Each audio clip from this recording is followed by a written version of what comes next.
welcome back to Where Do We Go From Here with Scott Catello. I'm so glad to have you with me today as we close out the last episode in this series, What the Metaverse Tells Us About Being Human. In this episode, I will be discussing consumerism in the metaverse. Yes, consumerism, as we can't really discuss anything tech, internet, social media, or meta without discussing the almighty dollar. Right? This is an influential part of the metaverse, as whether you like it or not, consumerism and financial exchange of goods and services really blankets everything we do or touch in the virtual world. Therefore, we can't genuinely discuss the subjects in my previous 3 episodes centering on the subject without discussing consumerism, as, again, consumerism and the marketplace is now the biggest and fastest growing genre for all the tech areas. How much so? Well, according to CloudWords, the global metaverse market is predicted to be worth $936 billion by 2030, growing at a compound annual growth rate of 41.6%. Additionally, in 2022, users exchanged $1.4 billion in virtual real estate.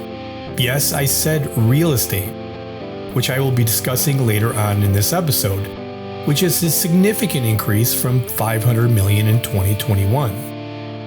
As you can see, the upside on this is huge. And in part, that is why major companies such as Meta, formerly Facebook, Microsoft, Roblox, and Unity are leading the charge, with Meta investing around $46 billion since 2021 to develop its metaverse initiatives. But at what cost? Pun intended. Which is what this episode is all about. In that, does virtual consumerism affect our human bottom line? Is it good for us? How much is really enough? And what are the potential upsides and downfalls to both our physical economy and our own human intellectual cost?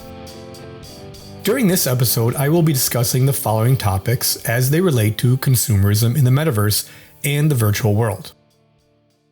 First, how did we get here? The evolution of consumerism from the internet to now. Examples of virtual products and how does consumerism work in the metaverse and what are the impacts?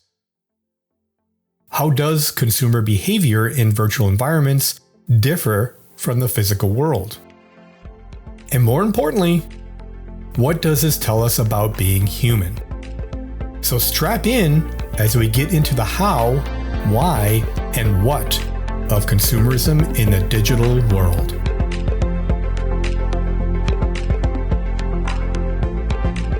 So if you know me or have listened to any of the podcast episodes, you know as it pertains to discussing any topic, I always like to start with the beginning. Moreover, the how we got here in order to find out where we go. And in this case, it's no different. To best understand virtual consumerism, we have to look at the evolution of virtual commerce. And don't worry, it'll be brief, as I'm going to condense and hit the high points by decades starting in the 1990s and catching you up on what the trends are today. And a good place to start is the early internet era of the 1990s to 2000s.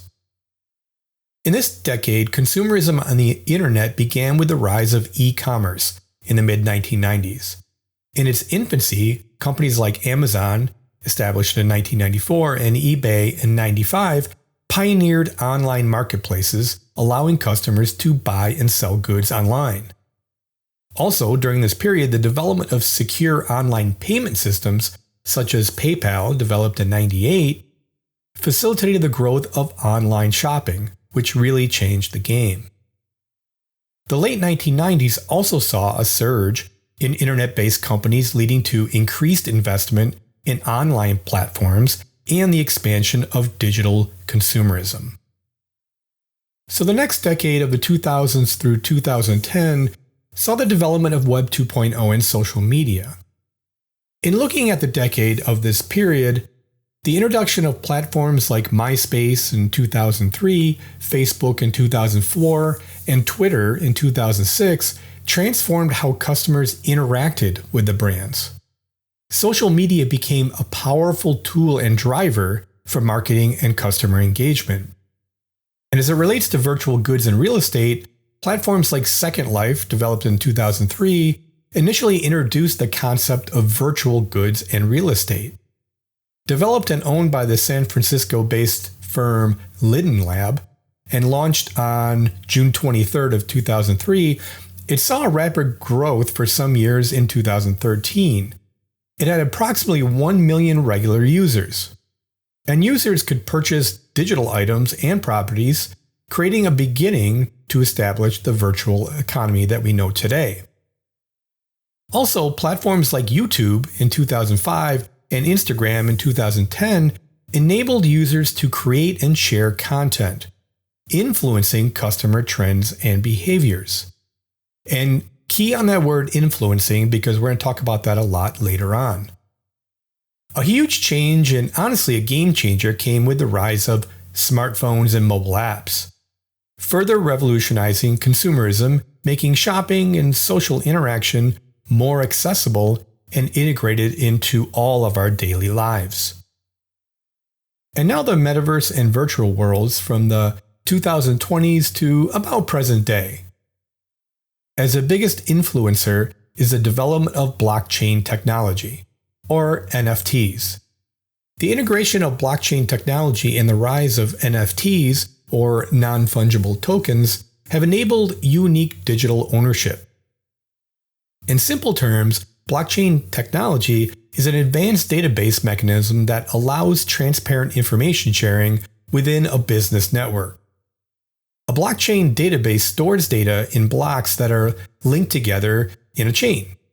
This allows for a more streamlined way for virtual goods, art, and real estate that can be bought, sold, and traded securely on platforms like Decentraland and Sandbox and Cloudworks.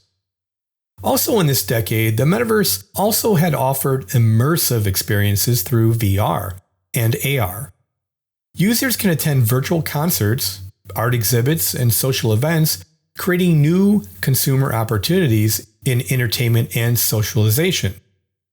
And now let's briefly discuss how consumerism works in the metaverse and the digital world today, which directly centers on this episode. And the first thing I want to talk about is virtual real estate. Today, users can buy, sell, and trade virtual land and properties. In 2022, $1.4 billion was exchanged in virtual real estate, although the market experienced a downturn in 2023. Further, consumers can purchase virtual goods such as clothing for avatars, virtual pets, and digital art. These transactions are often facilitated by cryptocurrencies and NFTs, ensuring unique ownership. The metaverse today also enables unique experiential commerce. Users can participate in virtual concerts, attend digital fashion shows, and engage in interactive brand experiences, driving new forms of consumer engagement and spending. Lastly, virtual classrooms and training simulations are becoming very popular, offering immersive and interactive learning experiences. The education market in the metaverse is expected to generate significant revenue by 2030, as both the K-12 and higher education markets are gravitating to this ever-evolving world. Today, the evolution continues with the metaverse and virtual worlds, where the virtual goods and real estate facilitated by blockchain and NFTs create new economic opportunities. Immersive experiences through VR and AR offer novel ways for consumers to engage with entertainment and social events. According to a report by Bloomberg Intelligence, the metaverse market could reach $800 billion this year, driven by the increased adoption of AR and VR and blockchain technologies. This rapid expansion is fueled by investments from major technology companies like Facebook, which was rebranded as Meta, Google, and Microsoft, which are betting on the metaverse as the next significant evolution of the internet. The burgeoning market for the virtual real estate goods and services, along with the experiential commerce and virtual education, underscores the metaverse's growing impact on consumerism. As the metaverse expands, it promises to further revolution how consumers interact, shop, and learn in a digital world. To that point, let's discuss next just how consumerism works in the digital world, and further, what are the human impacts?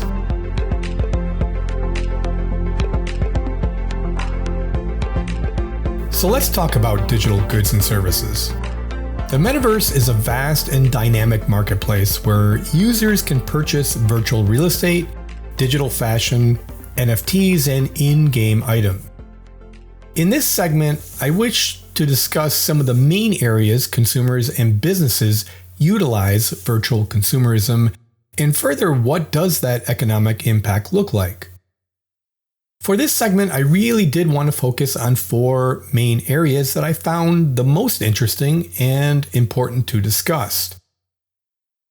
First, let's start with virtual real estate. Imagine owning a plot of land in a virtual world. Sounds pretty crazy, right? However, the metaverse is built up of digital property or land that exists as coordinates or parcels, just like in the physical world, representing a digital version of real estate. Platforms like Decentraland and Sandbox allow users to buy, sell, and trade virtual properties. If you can believe it, there exists virtual real estate agents similar to the physical world to help you buy virtual real estate, although right now the big drawback is it currently has very little regulation. Parcels can range depending on many factors, and can go for anywhere from $1,000 to $2 million.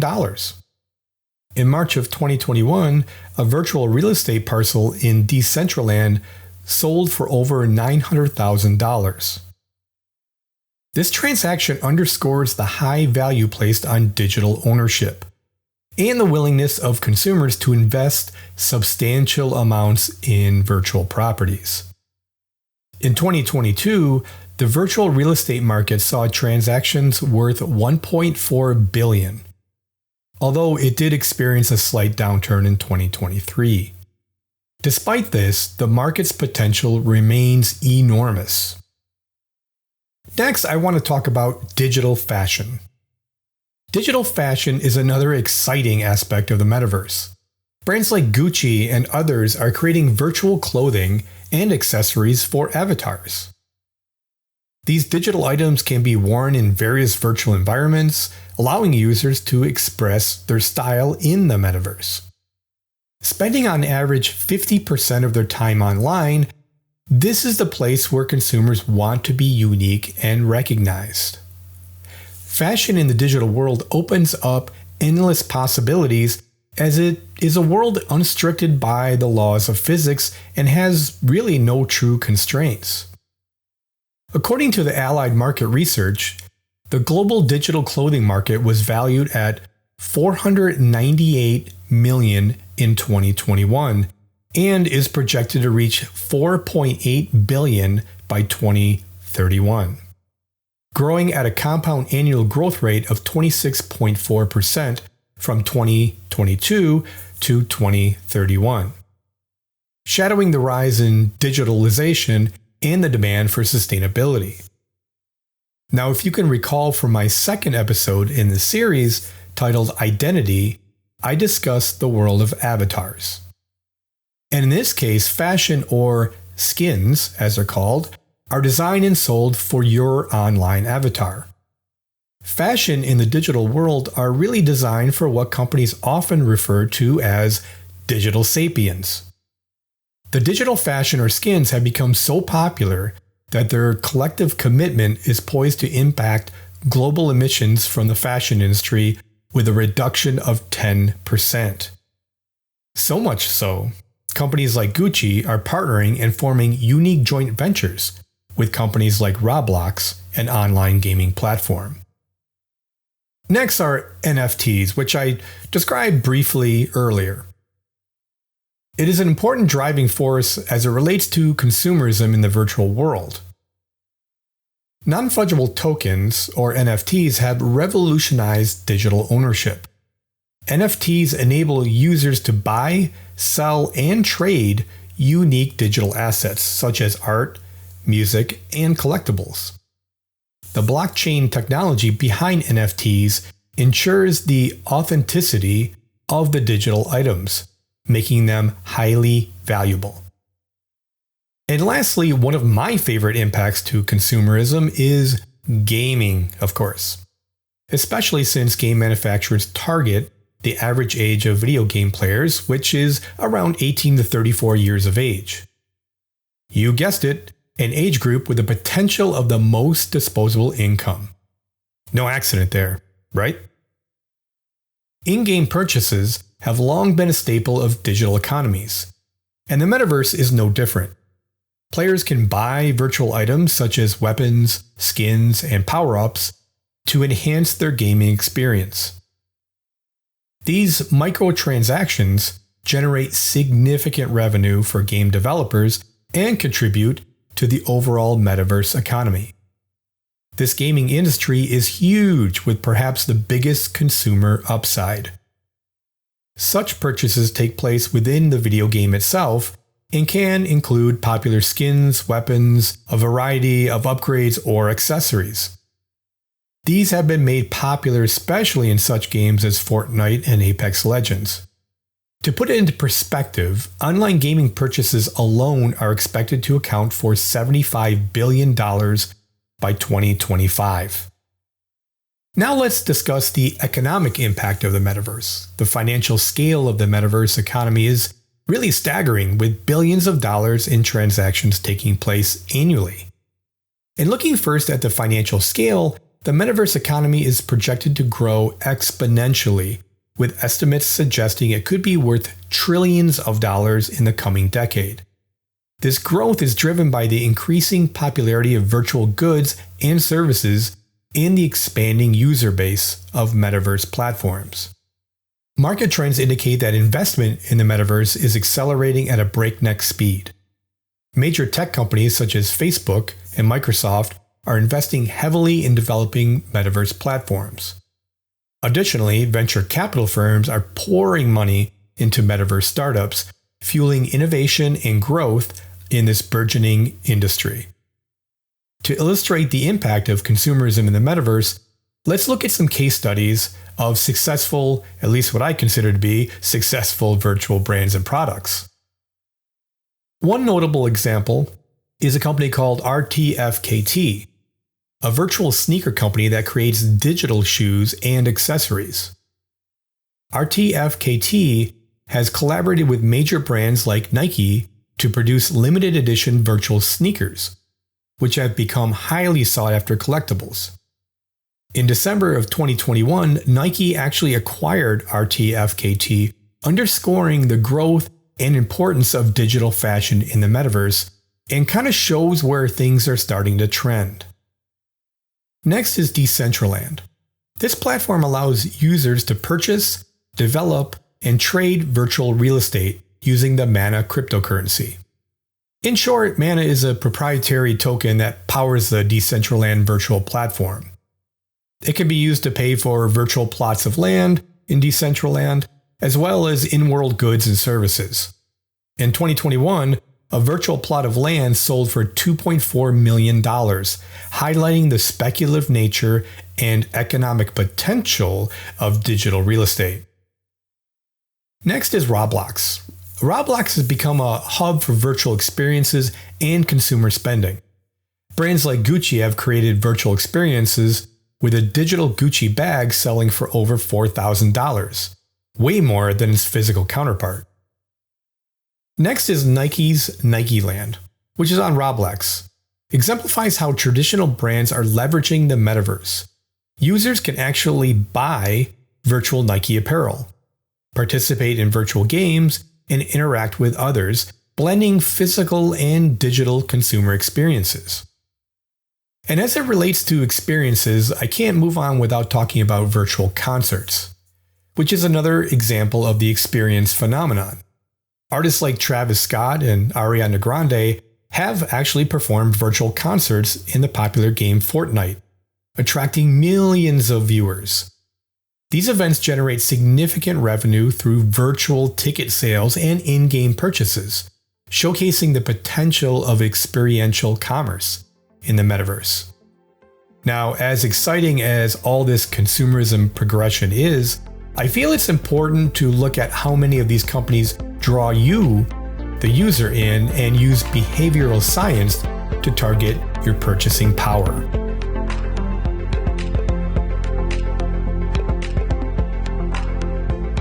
Now that we know a little bit about how consumerism works in the virtual world and the metaverse, let's delve into behavioral economics and how consumer behavior in the virtual environment differs from the physical world. In virtual environments, consumers often exhibit different behaviors compared to the physical world.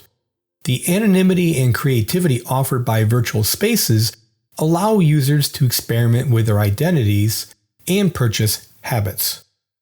Avatars become extensions of oneself, and buying virtual goods can be seen as a form of self-expression, which for some is becoming problematic in the physical world. And as it relates to impulse buying, virtual environments can amplify impulse buying. The ease of making in-game purchases and the instant gratification provided by digital goods can lead to more spontaneous spending. Virtual marketplaces often use gamification techniques like limited time offers and virtual rewards to encourage immediate purchases. Social influence also plays a significant role in virtual consumerism. Social media platforms, virtual communities, and influencer marketing can significantly impact purchasing decisions. Users often buy virtual goods to enhance their social status within online communities, leading to trends and collective behaviors that differ from those in the physical world. And as it comes to economic decision-making, the perceived value of digital goods can be influenced by their scarcity and uniqueness, much like in the physical world. However, the virtual content can exaggerate these perceptions, leading users to spend significant amounts of money on items that have no physical presence but hold substantial social or aesthetic value in the virtual space. And in talking about consumerism, I can't gloss over the idea of addiction and overconsumption. Now, I obviously can't discuss behavioral tendencies without addressing the potential pitfalls of digital addiction and overconsumption in the metaverse and the virtual world. The immersive nature of the metaverse can lead to digital addiction. Users may spend excessive amounts of time in virtual environments, neglecting real-world responsibilities and relationships. The constant availability of new virtual goods and experiences popping up every nanosecond can create a compulsion to stay engaged, leading to addictive behaviors.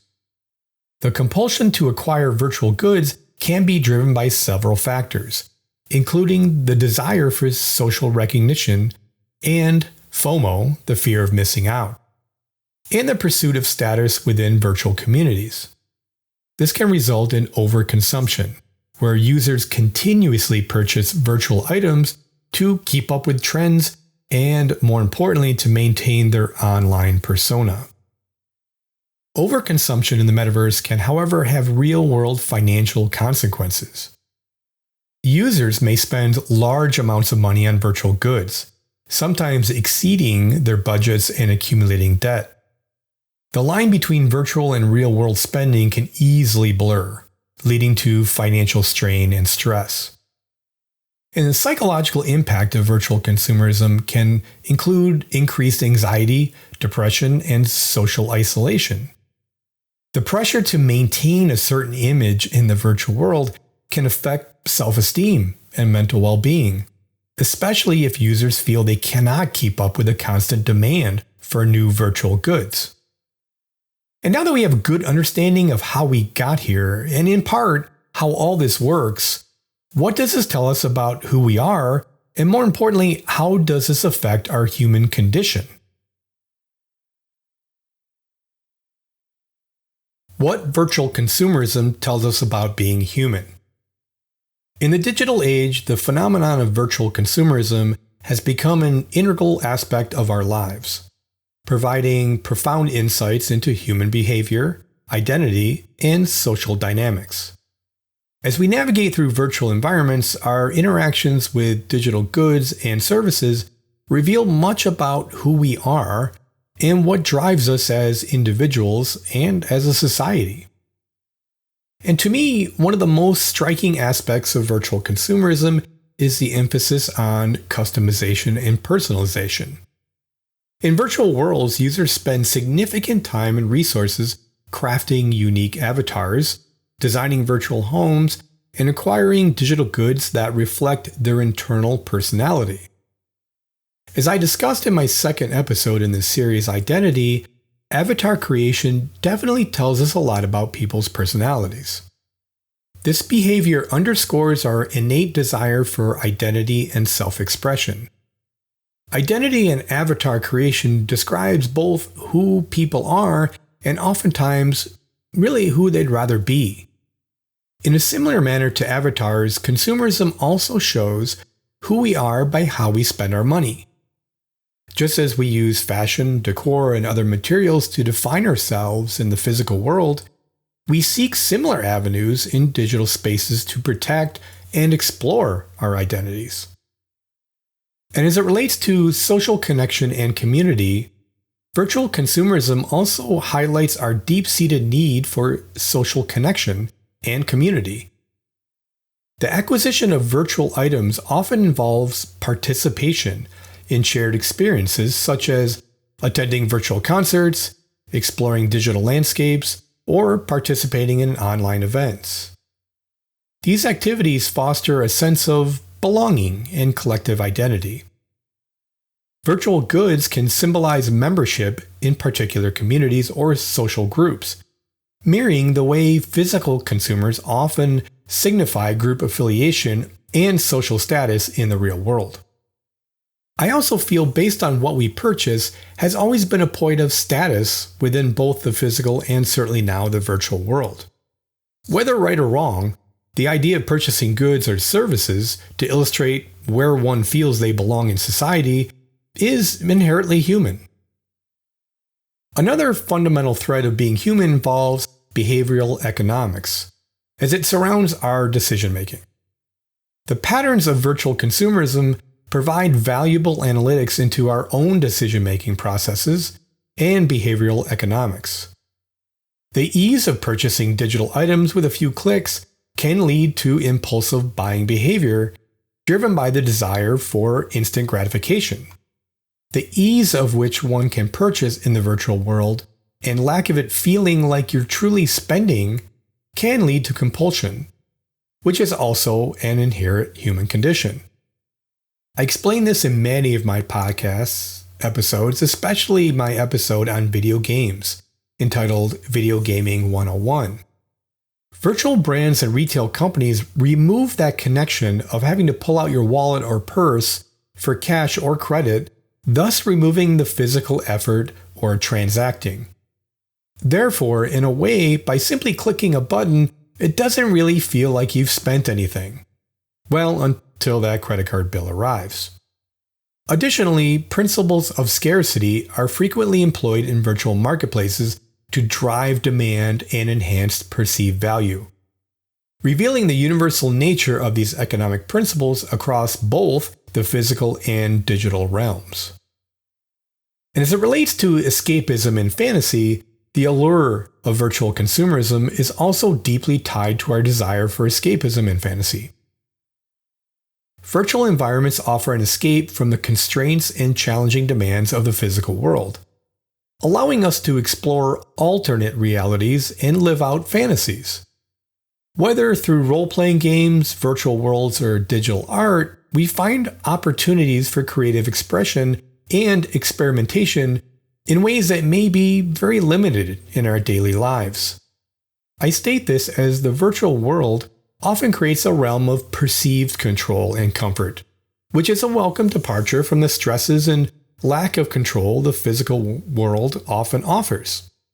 I hate to keep beating this drum, but nobody, I believe, does it better than video game companies, and now certainly the Metaverse. As an easy example, casinos are designed to not have any windows or skylights. You may ask why this is. Well, casinos do not want customers to have any sense of what time of day it is, as time and daylight perception feeds the human instinct to escape or adjust our routines and patterns. By controlling the sense of time and day, casinos can keep the customer there much longer, as the casino has partly removed that human concept of time. In much the same way, virtual worlds use the same technique, feeding on our desire to escape from the physical world. It allows you to create your own world and identity, which is intentional to heavily promote your escape in the world you create. This reveals our inherent need to explore different facets of our personality and to seek refuge in imaginative spaces. Our engagement with virtual consumerism often leads beyond mere entertainment, touching on emotional and psychological fulfillment. People can form strong emotional attachments to virtual items and environments, much like they do in the physical world. Acquiring digital goods can provide a sense of achievement, happiness, or comfort, reflecting the complex interplay between material possessions and emotional well-being. These interactions highlight the significant impact of virtual consumerism on mental health and emotional states. I think with the advent and rapid rise of virtual consumerism, I feel it's really important to look at some of the ethical and philosophical questions. If you have listened to many of my podcast episodes, you have learned that I am most interested in the ethical and psychological aspects of any subject, especially as it relates to technology. I state this as it is most important for the human condition to see how technology affects us to our human core. Therefore, with the rise of virtual consumerism, also should prompt asking important ethical and psychological questions about materialism and value in the digital age. As we invest time and money in acquiring digital goods, whether needed or not, that lack of physical substance, we are compelled to reconsider the nature of ownership and value. Therefore, I think it's important to ask and ponder some relevant questions. First, what does it mean to actually own something that exists solely in a digital format? I think it's important to dissect if a product is virtual, do we actually own it? And if we can't touch it or feel it, is it truly something we own? Next, how does this shift our understanding of material wealth and consumer behavior? It is interesting to ponder if someone is wealthy in the virtual world, or specifically in the metaverse, are they truly wealthy in a physical comparison? And should their status be any different than someone who is not wealthy in the metaverse world? And lastly, does status really matter in the virtual world? And this is an interesting one for me, as I never thought people could really ever have a career being a TikTok or YouTube influencer. But those are a bit different as their virtual presence transcends consumerism in the physical world. Instead, I'm thinking solely about status and moreover popularity in the metaverse. A question to ask is, does it matter, right? Well, it must, otherwise why would people spend a significant amount of money to create avatars and to purchase goods that people in the physical world will never see? And please understand, I'm not saying I have any answers to these questions. I'm just saying I believe these are some important questions to ask. As I believe these questions invite us to reflect on the evolving nature of consumption and really the implications for our sense of oneself in society.